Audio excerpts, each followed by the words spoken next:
Bonjour les gens, bienvenue dans le 18h aujourd'hui, première émission du mois de juin 2015. Et pour fêter dignement ce 1er juin, on vous propose une émission toute musicale avec un trio, un groupe nantais qui se trouve juste derrière moi, justement. 1, 2, 3, les voilà. C'est Irène Thuringe, un trio au nom énigmatique. Et comme on fait aussi avec les groupes musicaux, vous savez, il faut les mettre dans les cases, dans des étiquettes. Alors moi, j'en ai trouvé une pour eux. C'est de la poésie surréalistico-marine. Surréalistico-marine, ça vous va ? Ouais, pourquoi pas. Ok, le mieux c'est de rester pour les écouter. Ce sera dans quelques minutes, mais juste avant on fait un petit détour, un petit retour sur le week-end qui vient de s'achever. Et c'était hier que ça se passait, c'était à la Marne, car oui, la Marne est en Loire-Atlantique, c'est possible. C'est à côté de Saint-Philbert de Grandlieu et c'était l'un des 4 sites qui ont été choisis par le Conseil général pour organiser ces escapades. Il y avait Piriac-sur-Mer, Mésanger, Plessé et donc la Marne. Et les escapades, le principe c'est de découvrir des sports divers et variés dans des lieux remarquable de notre département. Alors, comme vous l'aurez peut-être constaté vous-même, il a un petit peu plu hier, vous l'avez peut-être aussi subi, mais ça n'a pas dissuadé les plus courageux, les plus aventuriers d'aller tester, par exemple, le skate électrique, la tyrolienne ou encore la Zumba. La preuve dans ce reportage d'Éric Egon, défoulons-nous sous la pluie.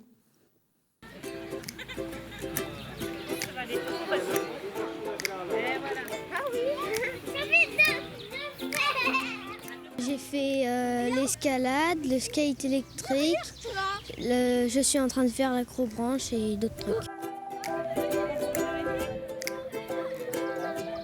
Je trouve ça bien, il n'y a que le temps qui n'est pas trop au rendez-vous, mais sinon les activités pour les enfants c'est super, ils ont déjà fait du poney et avec l'acrobranche c'est génial, ils s'éclatent. Celle-ci elle est un peu plus grosse. On présente un petit peu le loisir pêche et aussi la préservation du milieu aquatique avec présentation des espèces nuisibles du département et un aquarium avec les différentes espèces de poissons qu'on peut retrouver à la Marne et dans tout le département. Ça mord. T'as pris quoi? Un petit vif. Et tu vas faire quoi d'autre cet après-midi? Le skate électrique. C'est un moteur, une batterie, une télécommande et on gère ça en autonomie sur le skate, on fait des balades. Il y a quelques chutes? Ce matin là ça a été, ça gère, mais effectivement oui il faut avoir un peu de dextérité parce qu'on peut tomber.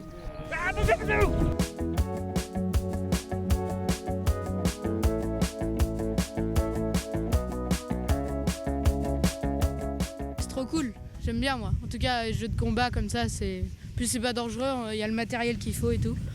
C'est bien. Moi, c'est ce que j'ai préféré en tout cas. Et le skate électrique.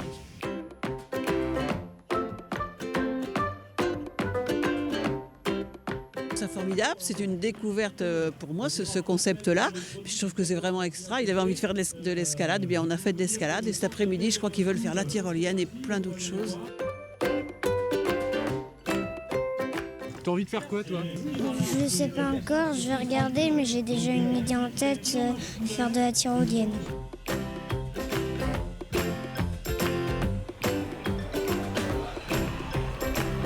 Au début, on appréhende un petit peu quand on est tout en haut. Et le fait de se lancer, après, ça va tout seul. Il suffit au milieu, naturellement, avec la descente, de lever légèrement les pieds et les mettre perpendiculaires. Et puis voilà, quoi. Aucun problème. Et quelle activité vous allez faire maintenant? Je vais peut-être aller faire de l'escalade. Voilà. Ou du tir à l'arc.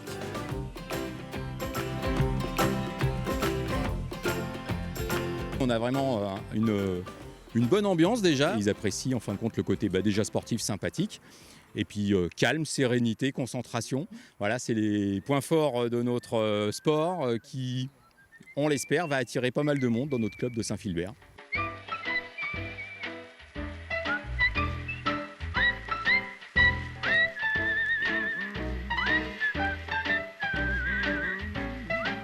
Vous proposez quoi à ce stand? Des activités sur le vélo pour faire l'équilibre, apprendre à gérer son vélo. Il y a un peu de chute là sur le terrain? Oh, c'est surtout les parents qui tombent.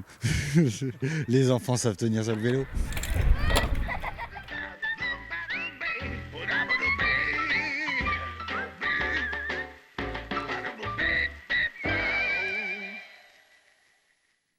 Vous aurez sans doute reconnu la question gimmick d'Éric Egon dans ce reportage. C'est quoi l'activité que vous faites après? Voilà, parce qu'on a pu tester, enfin ils ont pu tester en l'occurrence tout un tas de sports et sans doute susciter des vocations. Alors les escapades c'était juste hier, mais vous pouvez déjà prendre date pour l'année prochaine en 2016 en espérant que le soleil sera de la partie pour cette animation escapade proposée par le conseil départemental. C'est comme ça qu'on l'appelle depuis les dernières élections. Et tout de suite on va rejoindre notre trio, donc Irène Thuringe. Et puis comme il se doit, on fait connaissance avec chaque membre du groupe. Et on fait connaissance, on revoit même Suzanne, puisqu'on vous a déjà vu. Comment tu t'appelles, Suzanne? Suzanne. On vous a déjà vu avec Mauve Lunel, en fait. C'est ça. Voilà. Et il y a d'autres groupes comme ça? Vous participez à d'autres groupes encore? Ouais, un autre groupe qui s'appelle Lodi. Voilà, il faudra revenir pour le troisième groupe quand même. Et donc vous habitez? Nantes. Voilà. Et ce midi, qu'est-ce que vous avez déjeuné? La question culinaire habituelle. Des tomates à la provençale. Oh, c'est bien, ça sent l'été, ça, c'est une bonne idée. Et donc vous jouez du violoncelle. De la violoncelle, comme on dit en bon français, et non pas de la contrebasse. Voilà, c'est plus gros la contrebasse. C'est ça. C'est ça.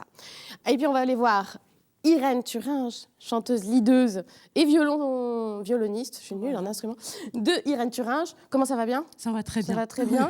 Vous habitez à Nantes. Et vous avez mangé ce midi?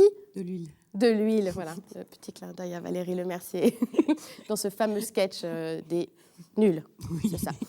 Et vous allez nous chanter une chanson d'ici peu, mais il reste encore un membre à présenter.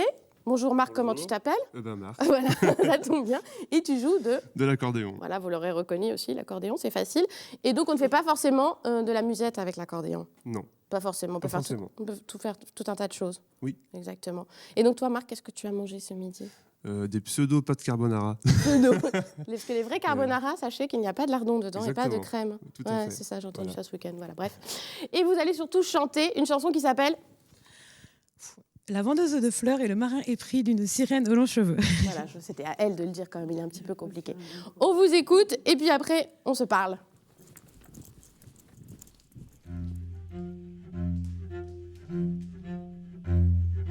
Une jeune fille en fleurs exotiques attendait durant des heures dans sa boutique. Attendait durant des heures son amant, son ami, son âme sœur, son prince charmant. Quelquefois dans les bois contre toi, j'aimerais entendre ton cœur qui t'étonne. Son amant parti en mer Pacifique, pour les besoins de la guerre c'est tragique. Rencontra une sirène aux longs cheveux et se dit j'en ferai ma reine, je la veux. Quelquefois dans les bois j'aimerais sentir ta pluie qui sur mon âme résonne. Un pigeon vagabondeur squelettique perché sur un bouc émissaire domestique cherchait en vain son chemin dans les bois, effrayé par les chouettes et frères aux abois. Dans les bois, quelquefois j'aimerais sentir ton corps qui sur mon corps s'abandonne. L'oiseau portait une lettre explicite, l'homme écrivait à la pauvrette je te quitte.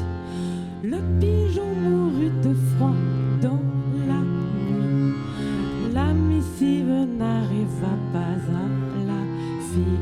Quelquefois dans les bois j'aimerais m'allonger avec toi sur les feuilles d'automne. Une vendeuse de fleurs aquatiques arroser les roses de ses pleurs frénétiques. La guerre depuis longtemps est finie, la vieille dame pleure en attendant son ami.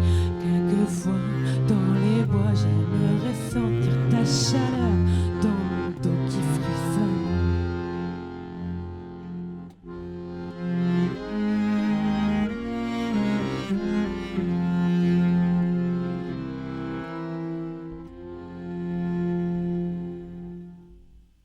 Bravo Irène Thuringe pour cette chanson au titre le plus long de la Terre. Hein, la vendeuse de fleurs et le marin épris d'une sirène aux longs cheveux. En même temps, c'est joli, alors fallait pas se priver. Hein. Bonsoir Irène Thuringe. Bonsoir. Alors qui est cette Irène Thuringe? J'en ai envie de savoir. C'est pas votre vrai nom, hein, c'est un pseudonyme, mais je dis pas votre vrai nom. On a cherché si ça pouvait être l'anagramme de quelque chose, on n'a rien trouvé. Rien ne grute ou Thuringénaire, mais ça veut rien dire du tout. Un personnage inventé, on dirait un personnage de BD presque, mais d'où ça vient? Bon, en fait, j'avais voulu trouver l'anagramme de mon nom et de mon prénom, et puis ça faisait Irène Mocard, et puis je dis ouais, je changeais le nom, puis bon, j'ai pris le nom de famille de ma mère, le nom de jeune fille de ma mère, et puis voilà, c'est tout. Simplement, c'est ça l'histoire. Mais c'est vrai que ça sonne plutôt pas mal. Ça sonne plutôt bien. Je vous ai rangé dans une case au tout début pendant le sommaire. C'est vrai que quand on parle de groupes musicaux, on a envie de savoir c'est quoi comme genre, c'est quoi comme style. Alors j'ai dit poésie surréalistico-marine parce que voilà, ce sont des textes très écrits, plutôt dans la veine surréaliste. Vous dites que vous faites aussi dans le tragico-loufoque. Et puis marine, puisqu'on l'a entendu, hein, il y a beaucoup de mer dans tout ça. Mais vous, dans quelle case vous vous rangez? Dans quel style? Je sais pas trop. En fait, de la chanson française. Oui. Chanson française. Et dans la musique, c'est quoi vos...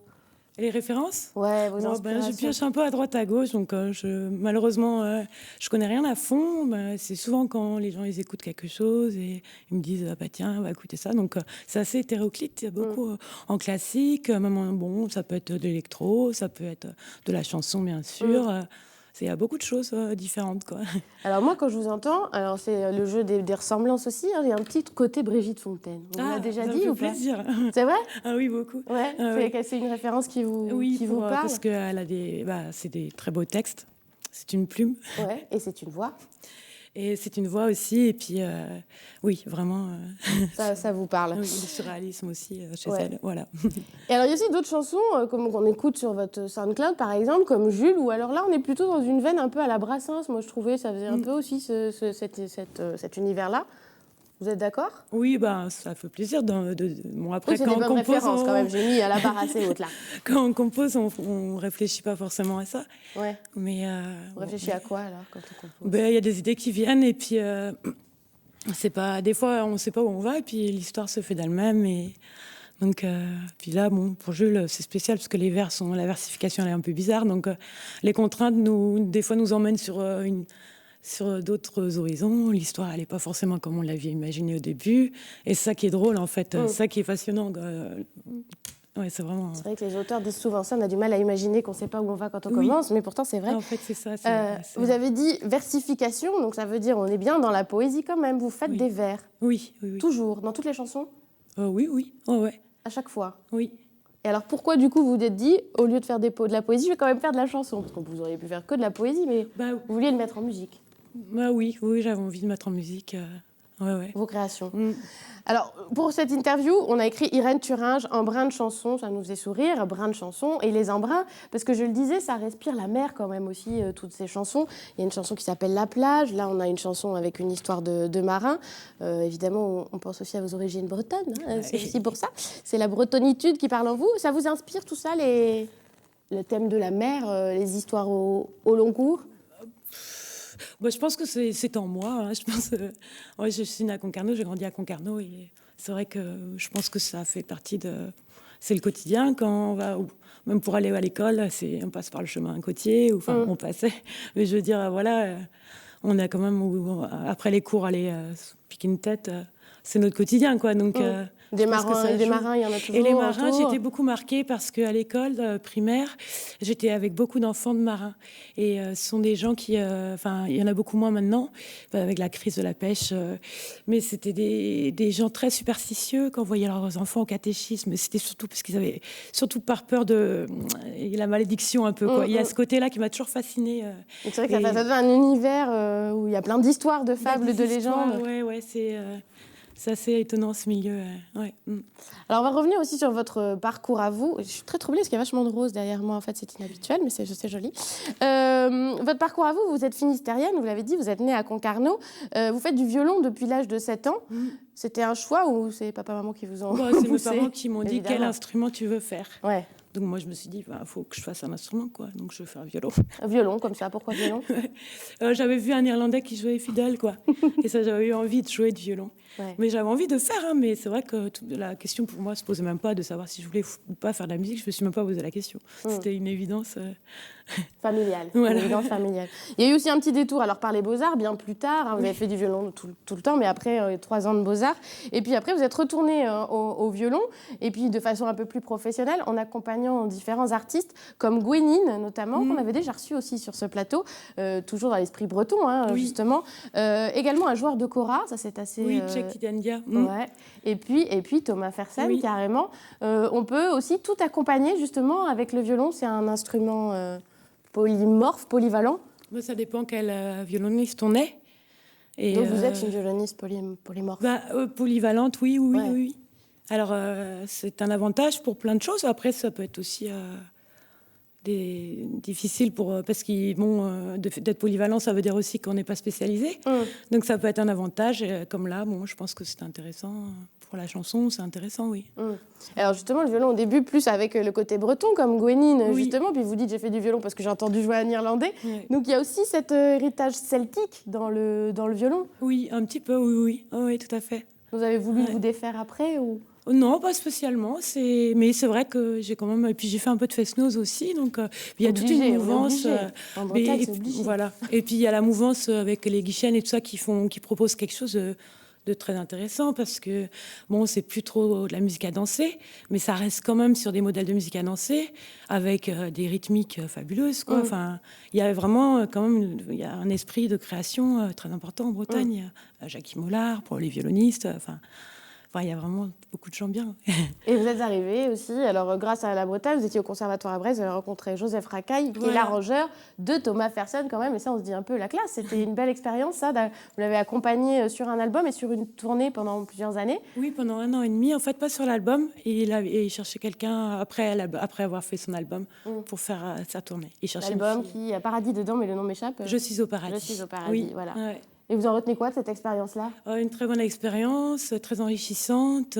Puis c'est vraiment une très très grosse, très bonne expérience. Et c'est ça qui m'a fait que j'aurais jamais composé la moindre chanson si j'avais pas fait. Non, c'est à force pendant les balances. D'écouter, tiens, comment il fait, mais c'était pas du tout dans le but de copier ou de faire aussi de la chanson, c'était juste par curiosité. Puis parce que lui aussi il raconte des histoires un peu mais des petites fables, et c'est vrai que ça peut aussi se rapprocher de ce que c'est très narratif parfois ce qu'il fait, souvent même.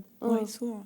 Alors justement, quand on est dans ce registre-là de chansons françaises très écrites, même versifiées, on l'a vu, c'est facile de trouver son public. Il y a aussi un public pour ce genre de chansons qui sont peut-être plus exigeantes que de la chanson pop. Oui, c'est peut-être plus difficile, je sais pas. C'est pas le même milieu en fait, donc j'aurais du mal à dire. Après, moi, c'est vrai que j'aimerais bien pouvoir dans l'avenir faire en sorte qu'il n'y ait pas trop de distinction. Par exemple, j'ai une chanson qui s'appelle La plage, où c'est de la chanson, mais c'est peut-être plus, ça se rapproche un peu légèrement de l'électro. Enfin, je sais pas comment expliquer ça. J'aimerais bien un petit peu sortir de la chanson quoi. Ouais. Même si là, il y a des mélodies, comme on l'a entendu dans cette chanson, qui sont assez entraînantes. Voilà, donc ça fonctionne plutôt pas mal. Il y a déjà eu quelques concerts. Irène Thuringe, c'est une formation qui a quel âge? En fait, comme ça fait longtemps que je commence les chansons, mais je n'avais pas forcément matière à faire un concert, puis aussi d'oser, de chanter, tout ça. Donc j'ai mis du temps à me décider. Mais ça fait depuis le début de l'année qu'on commence à faire des concerts. On en avait fait quelques-uns l'année dernière. Et puis voilà, donc maintenant c'est parti. Et puis en trio uniquement, parce que voilà, c'est aussi les autres membres du groupe qui ont vraiment une grosse importance. C'est très important, quoi. En quoi ils sont importants? Ils vous poussent sur ils apportent des idées sur les arrangements. Et puis non, c'est vraiment... On se sent plus fort quand il y en a 2 autres derrière nous, aussi, 2 autres musiciens. Ouais. Donc il y a eu un passage au bateau Lavoir déjà récemment, au Zigobar, et puis là il y aura une prochaine date à retenir, c'est le 11 juin, c'est la semaine prochaine, jeudi. À l'Ivresse. À l'Ivresse, qui est un bar de la rue de l'Hôtel de Ville à Nantes. Ça vous va bien, l'Ivresse? Alors ça s'écrit l'Ivresse, pas l'apostrophe, mais comme un livre justement, parce que c'est aussi un bar un peu bibliothèque. Vous qui faites un peu dans la littérature, ça tombe pas mal. Oui, ça tombe bien. Ça tombe plutôt pas mal. C'est compliqué de trouver quand même des dates de concerts à Nantes? À Nantes, ça va. Mais c'est compliqué, de toute façon, de manière générale, c'est dur pour tout le monde. Ouais. Donc, mais après, il faut toujours être patient. Il faut jamais vouloir que ça se fasse vite. Ça se fera pas vite, de toute façon. Et même si ça se faisait d'un coup de baguette magique, je pense que l'expérience qu'on a dans les bars, elle est unique pour pouvoir s'habituer à être sur scène, tout ça, jouer avec les autres. Voilà, Donc, je pense que il faut passer par là, même que ce soit pour l'expérience, aussi pour la notoriété, quoi. C'est important. Voilà, faut aller rencontrer les Nantais. Bah oui. Et un album en cours ou c'est un peu prématuré tout ça? Oui, j'ai la matière. Il y a déjà la matière? Oui, j'ai la matière pour faire un album, mais on va voir. Je suis très lente, hein, je prends le temps de mûrir, rencontrer les bonnes personnes aussi, s'il y a un arrangement à faire. C'est long aussi de savoir exactement ce qu'on veut, et puis j'assume cette lenteur vraiment. Voilà. Oui. Ça fait du bien d'entendre un petit peu de... On prend son temps. Oui, c'est dans ce monde où tout va vite. Et là, on va écouter donc une deuxième chanson qui s'appelle La jeune femme habitée par un serpent. Voilà, encore des titres énigmatiques. Ça, c'est Irène Turin. Je vous laisse rejoindre donc vos musiciens. Suzanne au violoncelle, que j'essaye de ne pas me tromper à nouveau, et Marc à l'accordéon pour un deuxième morceau, Irène Turinge, La jeune femme habitée par un serpent. Quand vous voulez, quand vous êtes prêts.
Habité par un serpent, pleure tout le temps, à pleurer toutes les larmes de son corps. Il y en a plus, il y a plus qu'un gros vide, un gros trou noir, un trou béant. Et il y a ce serpent qui pisse les pyjamas repus.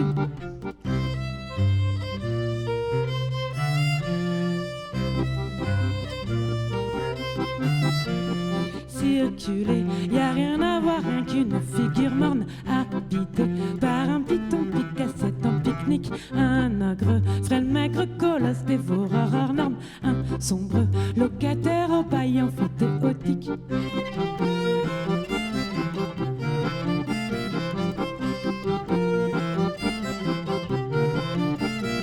La jeune femme porte à son cou un sinistre habitant, un être séduisant aux yeux pleins de belles promesses, un collier vivant qui l'étrangle à longueur de temps, et petit à petit par sa puissance la rabaisse.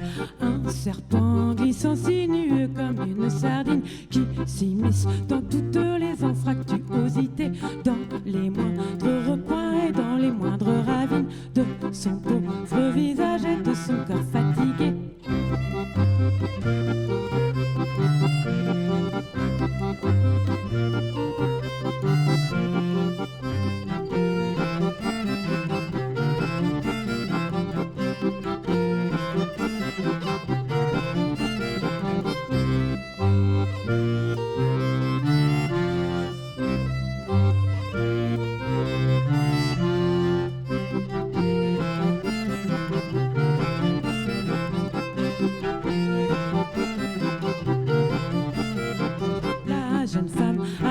par un serpent pleure tout le temps. À présent, le cœur nul, la tête vide, elle attend. La jeune femme habitée par un serpent pleure tout le temps. Pourquoi t'attends comme ça? N'attends pas 20 ans, va-t'en. Cut comme ça. Voilà. Merci beaucoup Irène Thuringe pour cette jolie chanson. Vous avez peut-être appris un nouveau mot, infractuosité. Voilà, alors qu'est-ce que ça veut dire? Ça veut dire dans les recoins, quoi. Les infractuosités. C'est pas facile, hein, celui-là à dire. Anfractuosité. Hein? Anfractuosité. Anfractuosité. Voilà, vous regarderez dans le dictionnaire. Et sinon, sachez que Irène Thuringe, si vous voulez les voir en live, ils seront donc le 11 juin à l'Ivresse, c'est rue de l'Hôtel de Ville à Nantes. Et sinon, il y a aussi un SoundCloud, comme on dit, pour écouter tous les titres. Et un Facebook et un Twitter, ils sont présents sur les réseaux sociaux. Bon, voilà, c'est pas trop dur la télé, ça a été. Ça va. C'est bien passé. On est vivants.